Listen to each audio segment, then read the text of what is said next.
Fala galera, eu sou Márcio Soares do D4 Entre Amigos, na terra da rainha, ou melhor, na terra do rei. As coisas já mudaram por aqui.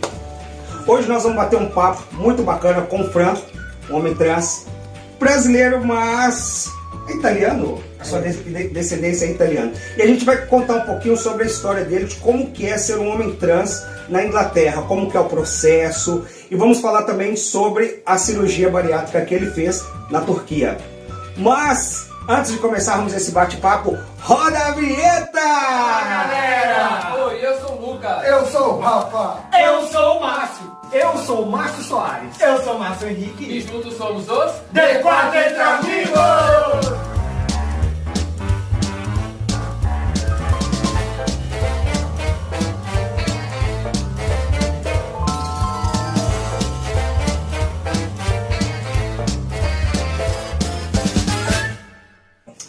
Ok, primeiramente, muito obrigado por ter topado esse papo, bater esse papo com a gente.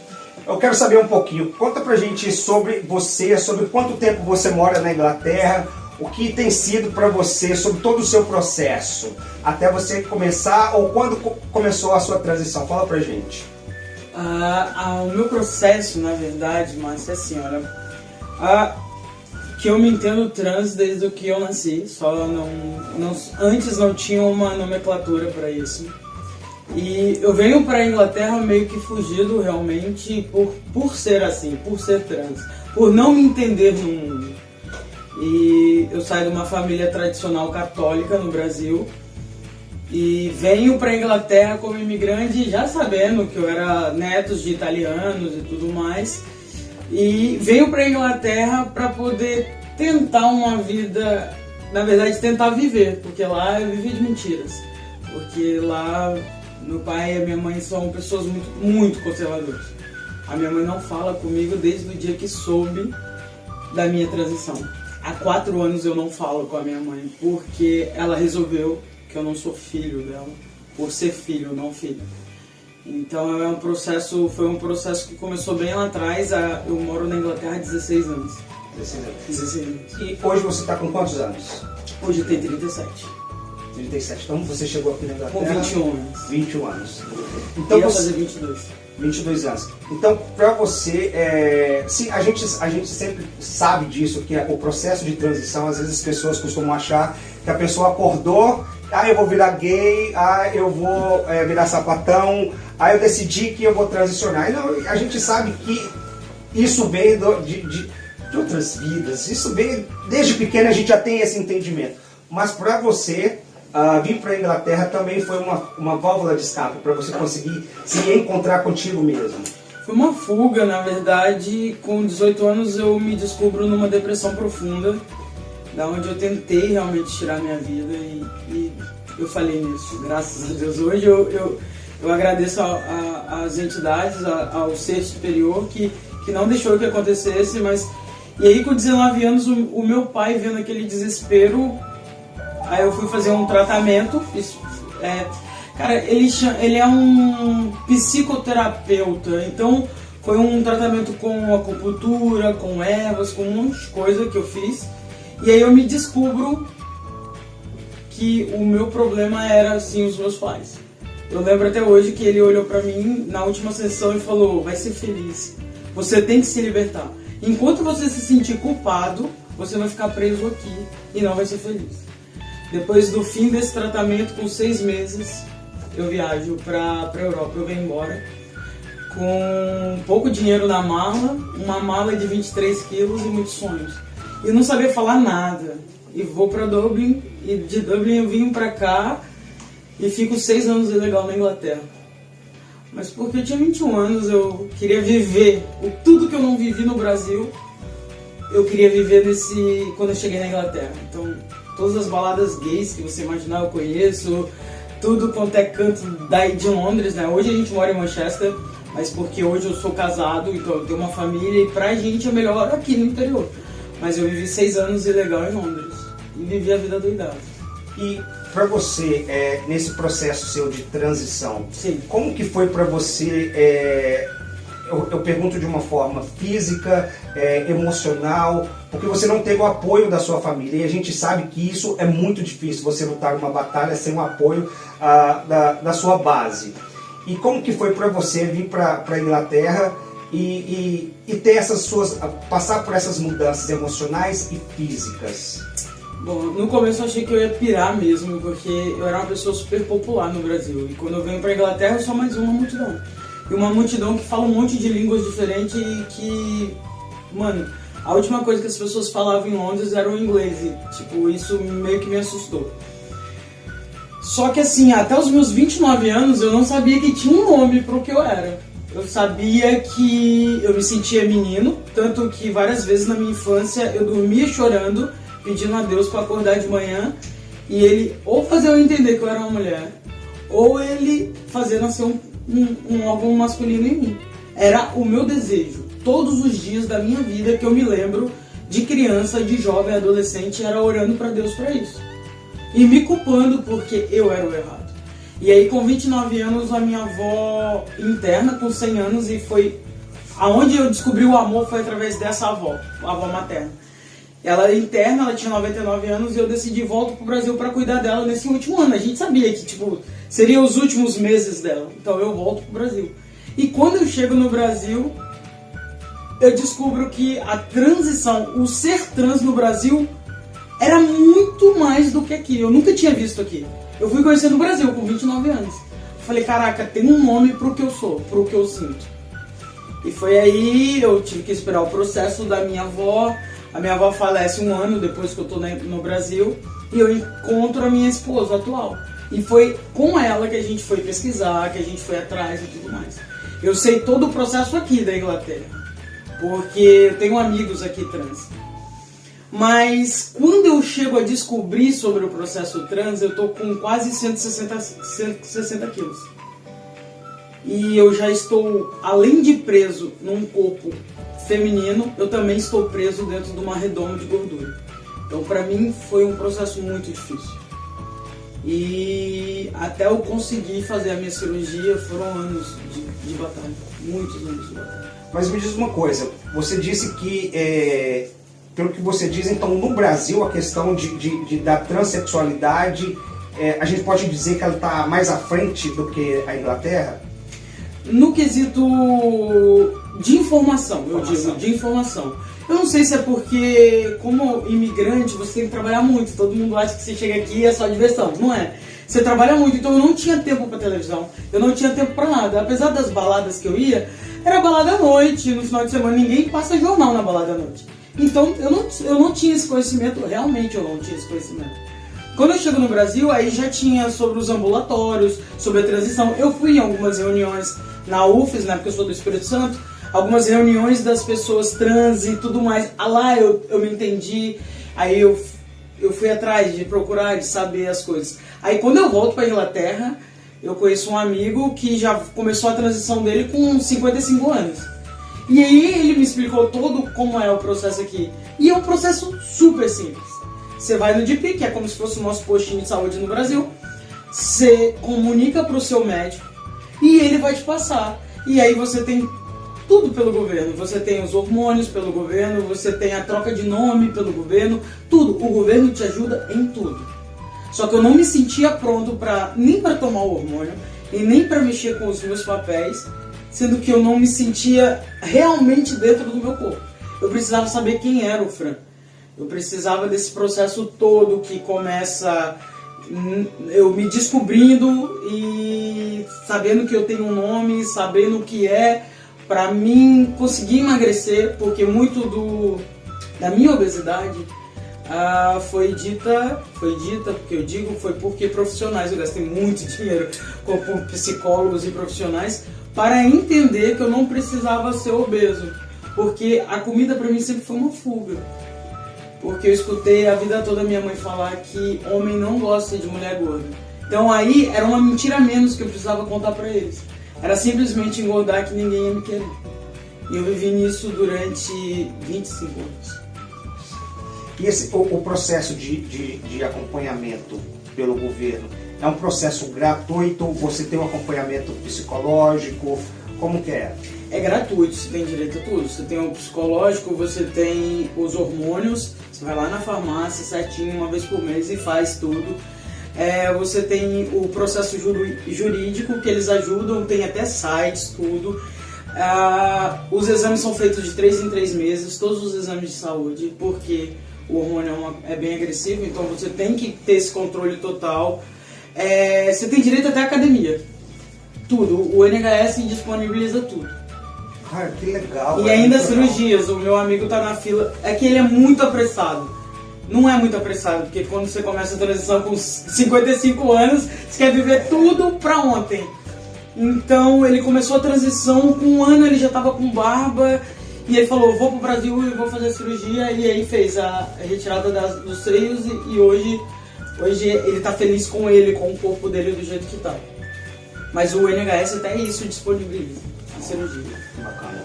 Me fala uma coisa, em relação a tratamentos, você sofre preconceito? Como que foi a mudança de virar a chave da figura feminina, do tratamento feminino para o masculino? Como que foi isso para você? Você sofreu muito preconceito? Ou sofre? Então, no Brasil é bem complicado, né? Porque eu digo no Brasil, mas você veio embora e se descobriu com 28 anos, então as datas não batem? Batem, porque menininho se vestir como homem, eu me visto desde que eu me entendo por gente. Minha mãe, meu irmão e meu pai saíam de casa para mercado ou qualquer coisa. Eu sempre dava um jeito de ficar em casa sozinho, porque eu ia pro guarda-roupa dele, botava a roupa dele e ficava me olhando no espelho. Então assim, eu sempre fui isso, não tem isso. Então assim, eu sempre fui uma garota masculinizada, o dito sapatão. Eu joguei bola na rua até os 20 anos, vim embora com 21, ainda jogava bola. Então, no Brasil é muito complicado, porque eu fui uma criança marginalizada. Apesar que os meus pais têm uma condição legal. Meu pai trabalhou a vida toda na Vale do Rio Doce. Meu pai tem uma condição massa, mas a vida toda eu escutei que eu era mulher macho, que eu era sapatão, que eu tinha que largar a bola e lavar a louça. Isso eu escutei a vida toda. Então assim, o preconceito no Brasil é muito grande. Fora que eu tive 2 relacionamentos enquanto estava ao Brasil. Os 2 relacionamentos ninguém sabia, era escondido. Era a amiga que vinha dormir em casa, era a amiga que eu ia na casa dela no final de semana, era a amiga que andava junto, que todo mundo dizia que era namorada, mas ninguém tinha coragem de falar ou de perguntar. Entende? Então, eu vivi esses 2 relacionamentos, e daí quando eu chego aqui na Europa, que eu vejo que, mano, ninguém nem te olha. Você pode ser gay, você pode ser o que você quiser, que ninguém nem vai te olhar. E ainda te pergunto, você quer ser chamado como? Ele ou ela? O que você quer? Aqui eles têm esse respeito, Tem, né? Esse respeito. Eles perguntam do que você quer ser chamado. No hospital, eu fiz uma cirurgia em um lugar e tive que refazer a cirurgia aqui na Inglaterra. No hospital, a moça olhou no meu prontuário e estava escrito, eu não tenho problema de falar meu nome, Franciele. E ela olhou pra mim e falou, você quer ser chamada assim? Como que você quer ser chamada? Eu falei, não, eu prefiro só Fran. Ela escreveu na lousa que fica por baixo da cama, Fran. E é como todas as enfermeiras me trataram e todos os médicos me trataram. Sem problema nenhum, a gente não tem isso. Tá. E me fala um pouco sobre, no quesito social, profissional. Para você, no seu trabalho, onde você trabalha hoje, quando você entrou na empresa, você imaginou que passaria algum tipo de constrangimento? Como que foi isso?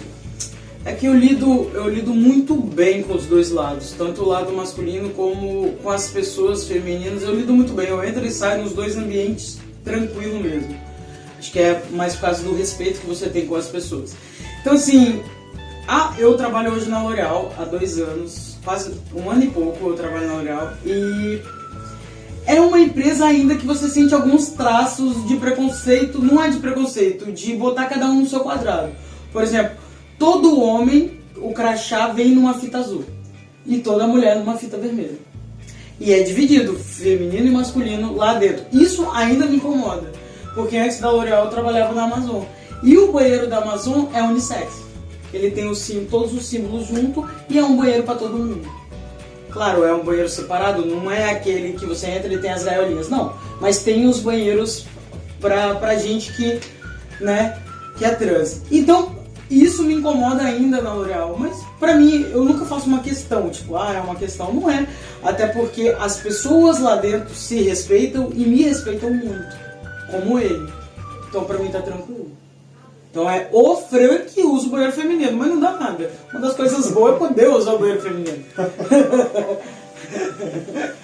E me diz uma coisa, aqui na Inglaterra, em relação a viajar, a dirigir, a documento, como que funciona isso? Você já fez o seu processo? Você pretende fazer? Conta pra gente um pouquinho sobre como que funciona. Bom, na Inglaterra tudo é muito fácil. Só que eu tenho um problema pelo fato de ser. Eu tenho 3 tipos de documentos. Eu tenho a minha documentação brasileira, a minha documentação italiana e a minha documentação inglesa. Então, vai fazer uma bagunça. Eu vou ter que fazer uma bagunça. E essa bagunça começa lá no Brasil. E vou te falar que era uma coisa que eu não queria agora, é ir pro Brasil resolver isso, sabe? Eu acho que o Brasil é muito caro pra passar raiva. Vou te falar pra você que as 3 vezes que eu sofri preconceito na Inglaterra, as 3 vezes eram com brasileiros. Os 3 preconceitos que eu sofri foram com brasileiros. Eu acho que o brasileiro, pra mim, pelo menos aqui na Europa, é um dos povos mais preconceituosos que existe. E eu escutei da minha mãe, claro que hoje eu entendo que a minha mãe é narcisista, a minha mãe é um monte de coisa e a gente entende isso, mas eu escutei da minha mãe que pro brasileiro eu sou um travesti. Mas ela não falou isso de um jeito... Mano, eu adoro ser travesti. Eu me transvisto mesmo de homem e tá tudo certo. Mas como ela fala, é de um jeito como se fosse pra me agredir. E eu não quero que o Brasil seja agredido. Porque aqui pra mim tá tudo bem. Eu não preciso mudar... Por exemplo, aqui na Inglaterra você não precisa mudar o seu nome, o seu documento. Você simplesmente entra no site do governo e escreve, faz um e-mail, responde aos questionamentos e pronto. Chega o seu cartão social em casa. Então você não precisa disso. E nos aeroportos, com o meu passaporte italiano, ninguém nunca perguntou ou questionou a sexualidade que está no passaporte. Então pra mim é indiferente, querer ou não. Porque eu usaria o meu nome mesmo, o Fran, porque eu acho que o Fran, ele é a minha identidade. Que você pode usar tanto feminino quanto masculino.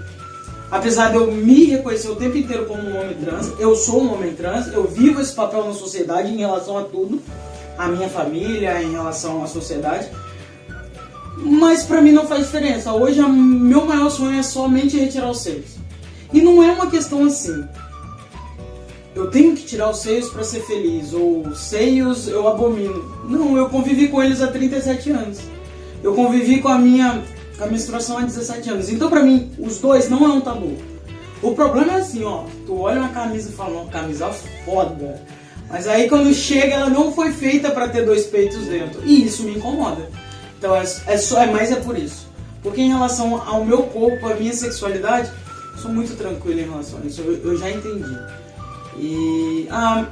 então você não levanta a bandeira, então você... Não é isso. Eu acho que cada um sabe onde dói, onde tem a sua dor. Eu acho que se a dor é grande na hora de tirar a blusa e ver, mano, tem que tirar mesmo. Se a dor é grande, se você quer ver a barba, tem que fazer mesmo. Só que eu sou uma pessoa realmente muito abençoada por Deus. A minha voz já é grossa, eu nunca tomei hormônio. A minha voz é grossa. O meu rosto não é feminino. O meu corpo não é feminino. Então pra mim tá tudo bem. O resto do que eu quero eu tô resolvendo na academia. Se Deus quiser, deixa chegar lá. Você me falou, a gente estava conversando há pouco, você falou que passou um processo perrengue com a sua cirurgia. Foi bem grave o que você teve pós-cirúrgico? Foi. É que assim, o que acontece, eu tava na fila já do NHS para fazer as cirurgias. E tava certo da cirurgia sair, veio a pandemia. E aí todas as cirurgias atrasaram. E só de pandemia foram 2 anos, né? E deu aquele boom de cirurgias feitas na Turquia. Um valor bem mais em conta. A gente vai falar sobre o processo de cirurgia do Fran. Se você está gostando, se você gostou desse vídeo, quer assistir sobre a cirurgia, sobre como que foi o processo da cirurgia, curte esse vídeo para parte 2. Se inscreve no nosso canal, deixa o seu like e deixa aqui embaixo a sua opinião sobre o que você achou desse vídeo, se você está gostando, sobre outros temas que você quer assistir aqui no canal, sobre o D4 Entre Amigos na Terra do Rei.